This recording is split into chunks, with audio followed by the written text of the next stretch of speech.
কই মাছের ভুনা করলাম। মাছগুলো বেশ বড় বড় ছিল, ওটাকে মাছ থেকে টুকরো দিয়ে তারপরে করেছি। দেখো কি সুন্দর একটা কালার আসছে। আর এই মাছ ভুনাটা ঝোল দিয়েই অনেকগুলো ভাত খাওয়া যায়। এত মজা, এত মজা।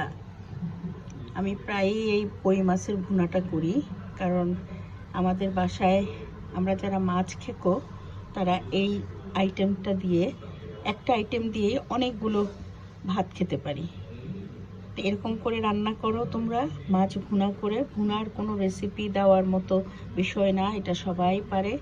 আমি একটু ডিফারেন্টভাবে করি অবশ্য, যেটা মধ্যে একটু জিরার গুঁড়া লাস্টে দিই, একটু কাঁচামরিচ চেরা দিই, তাতে করে আরও ঝোলটা আরও মজার হয়। বলেই দিলাম, তো তোমরা করে খাবে। আজকে আমার এই কই মাছের ভুনাটার জন্য মনে হয় ভাতটা একটু বেশি খাওয়া হয়ে যাবে। ভালো থাকো সবাই, আল্লাহ হাফিজ।